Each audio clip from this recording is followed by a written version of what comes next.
everyone, welcome outside to my deck. This is going to be the long-awaited super tree video, just to kind of show you some of the tips that I use to make my trees. It's not going to be super in-depth, but just give you a couple of tips that I learned along the way. Finally warm enough, sunny enough to do this. It is only like 48 degrees, but we're going to do with what we have here. But enough of the intro. I'm going to get some supplies out here. I'm going to start showing you some steps that I do along the way to hopefully make your super tree experience a little bit easier. So give me a second and then we'll get started. Alrighty guys, well, first things first, when you buy the super tree material, it all comes in a big group. I've broken a lot of these apart and done my first step of spray painting, but you know, basically they all come connected. You break them off, you try to form a nice looking tree. Not all of them are going to be perfect. Not all of them are going to be the same size. You go outside and look in nature and you're going to see the same thing. So don't kill yourself over this, all right? Some people get a little bit too into this, I think. But so what I have here is a tree that I've kind of plucked off some of the bad pieces. It's shaped pretty good. But one thing I want to do is I want to get rid of this really stark, well, it's just too light of a color. It's not really what a tree trunk looks like. So what I've been using, just a pretty normal spray paint here that I got at Home Depot. It's called Chocolate Pretzel.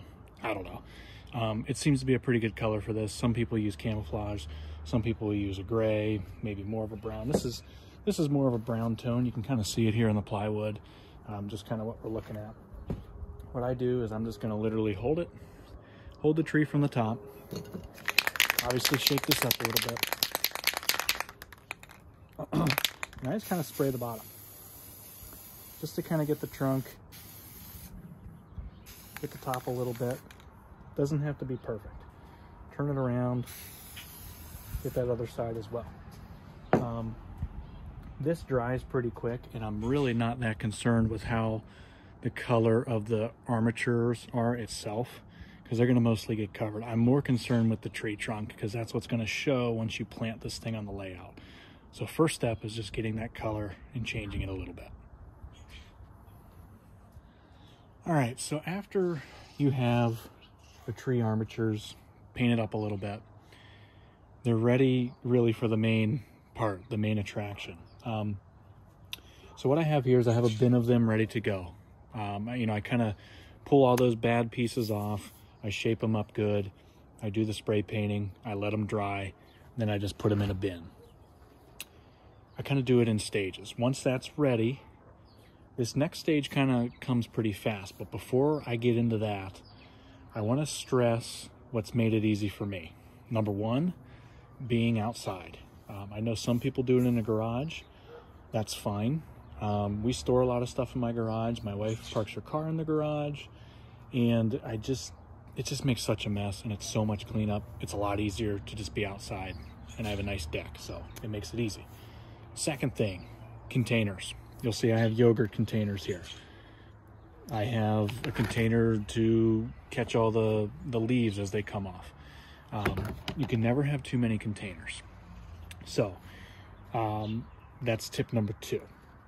The reason being is the glue. Whether you're using matte medium, whether you're using, you know, I'm just using Elmer's glue here. You can use Mod Podge. You're going to dilute it to the instructions. If it's matte medium, I think it's 7 to 1. 7 parts water, 1 part matte medium. Mod Podge or Elmer's glue, I do more of a 4 to 1, maybe even a 5 to 1. But I have 2 separate containers because one, you're going to be dunking the tree in and little pieces are going to fall off. And I like to call this dirty matte medium or dirty glue, whatever you want to call it. It gets, can't really tell too much here, but it gets murky. It's kind of a green tint. Not good to put through a sprayer. So it's always good to have this separate. Over here I have my clean matte medium or Elmer's glue or Mod Podge. This goes in the sprayer, which I have over here. You want to keep this clean. You got to keep these separate so that you don't clog up your sprayer. If you want to buy a sprayer every time you do this, then by all means, use the same glue. But for me, I don't want to buy a new sprayer every time. So that's one thing. That's why I have so many containers. I guess I don't have that many, but I separate the glue. Like I said, this here is going to catch the leaves that fall off. So let me kind of illustrate what I'm going to do. For the leaves, you know, when I first got this, I got the starter kit. You know, I got all the knock, you know, leaves, stuff like that. You know, I got the box from Scenic Express. I got everything in there except those self-close tweezers. So I just get a little bit dirty, not a big deal.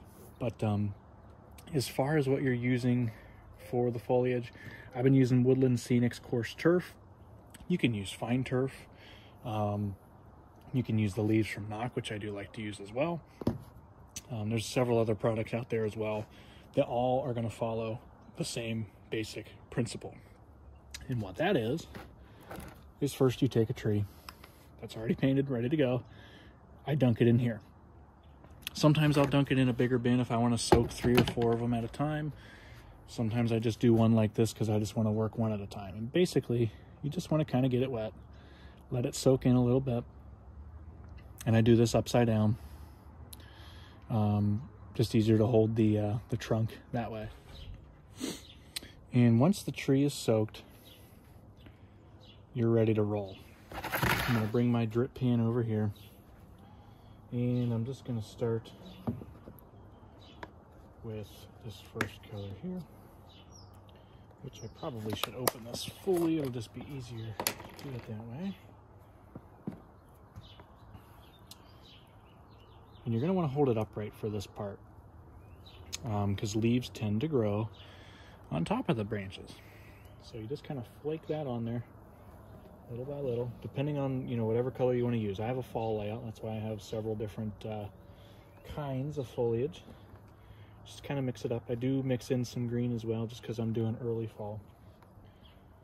You just kind of sprinkle it all over the tree. You can take what's already fallen down in and reuse it as well. One thing about the Woodland Scenics is they pack it in these canisters, and sometimes they can stick together a little bit and clump up. So you want to try to make sure you're breaking that apart as much as you can. I do tilt the tree a little bit throughout this to make sure I get some of the lower branches as well. But still holding it at an angle where the leaves are going to be on top of the branches.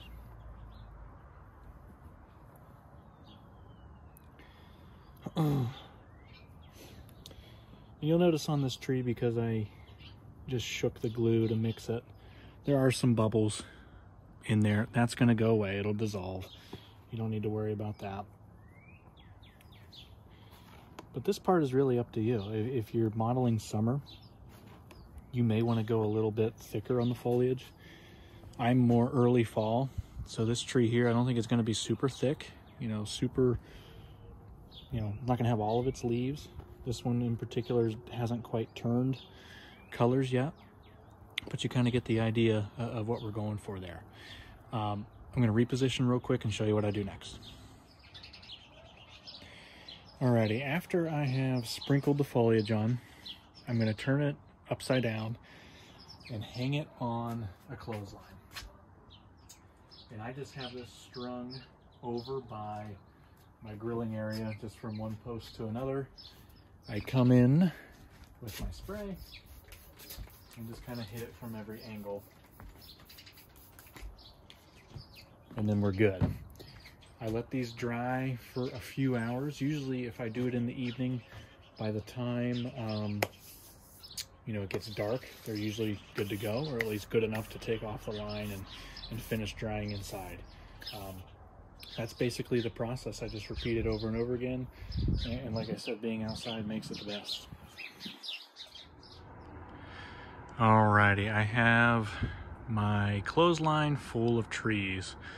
I can do about 20 to 25 each time I do this.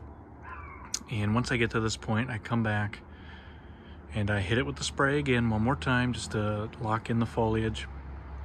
And then I let them drip dry.